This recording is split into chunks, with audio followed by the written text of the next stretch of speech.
Hello students, today we will discuss about constructor overloading. Constructor overloading means making two or more constructor in a class. If you make two or more constructor in a class, it is called constructor overloading. Now let's see the program, header files. Now this is structure of class name is point. Now public modifier I am using and declaring three variable x, y and z with comma. Now again public section for constructor and function. We are doing constructor overloading, so we will make two or more constructor in a class. So I am starting with zero argument constructor. Constructor, when we make the constructor, we have to write the class name without return type. Constructor means class name. Zero argument, no need to write anything here. Make the body. And inside the body, zero argument constructor is not receiving any value here. So what we will write here inside, x assign, y assign, z assign 0 semicolon. So this is your zero argument constructor. Now one argument, again class name. With one argument, write here int a.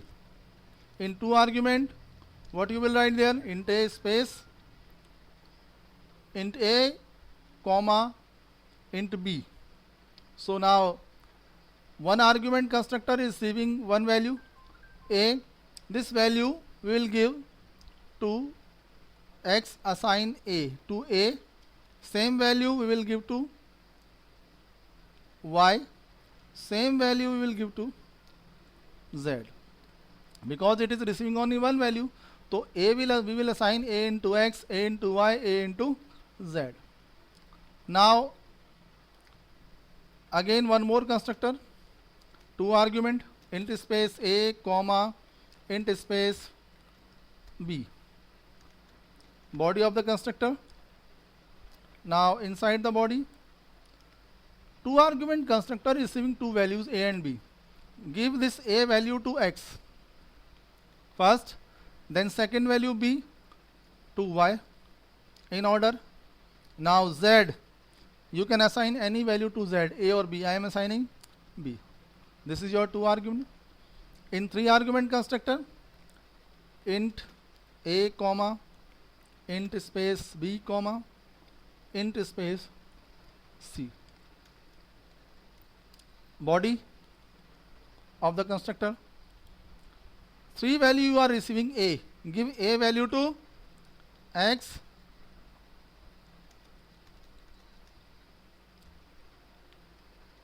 b value to y, and one more value you have c. Give c value to z.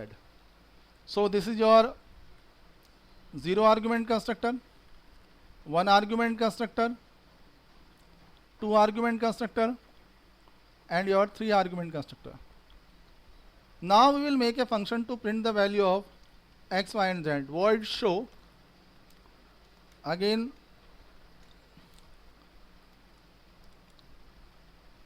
body of the function, cout to print the value of x, /n x equal value of x. Now for y, repeat same with y, y equal y. And now for z, double quote /n z assign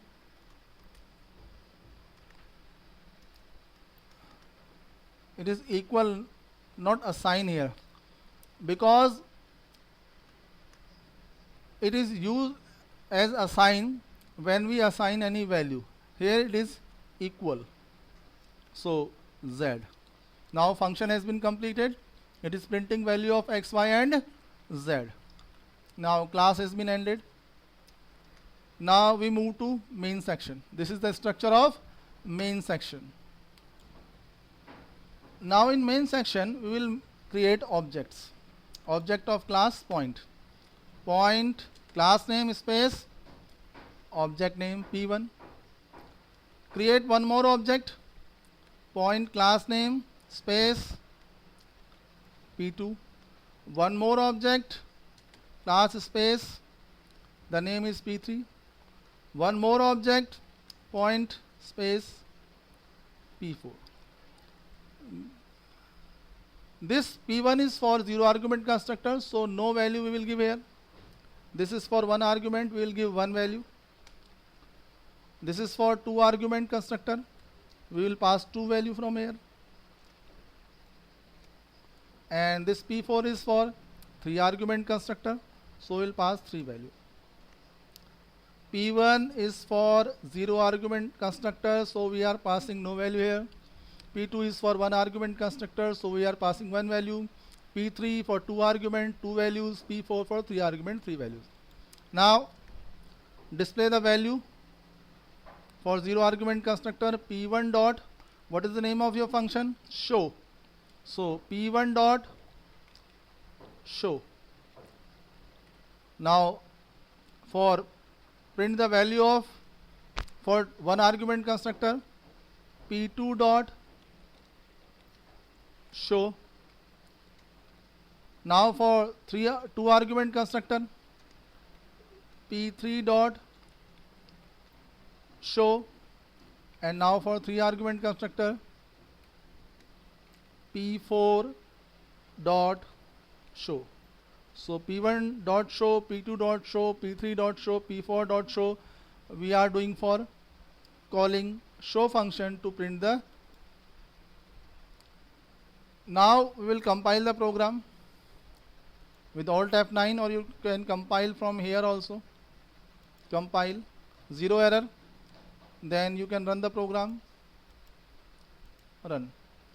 You are watching here. Why this is coming? Because we are using /n. So what we will do to see the values? In place of /n, we will write /t. T for tab. Tab means space between them. So first the print, it will print the value of x, then space, then print the value of y, space, print the value of z, space, and after printing one calling complete, we are using here /n. When one calling will complete, it will change the line. Now run the program. See this one. P1 dot display. Value of x is 0, y 0, z 0. For P2 dot display, you passed one value, so x, y, z will be 10. In the second one, you passed value of a into x, value of b into y, value of b into z. So y and z values are same because we are passing value of b, which is 20 in y and z. In the third one, in 3 argument constructor, the last one, x 10, y 20, z 30. Now see this one. Here you are passing nothing, so it will call 0 argument constructor first. This one. So all value will be 0. Then you are passing only one value, 10. It will call 1 argument constructor, a. A will receive the value. It will pass to x, y, z. So all value will be same. Now through P3 you are passing 2 values, 10 and 20. It will call this 2 argument constructor, a and b 2 value. A value is x, a value is 10. It will pass the value to x, so a value will be 10. Passing b value to y, b value will be 20, and we are passing b value to z, so x will be 10, y and z will be 20. Here we are passing 3 values, 10, 20 and 30. See this one. 1 will assign to x, 1 will assign to y, 1 will assign to z. Here this will assign to x and this will assign to y and z. Here this will assign to x, y, z. So all value will be same. Here nothing, the values will be 0. So this is your constructor overloading program.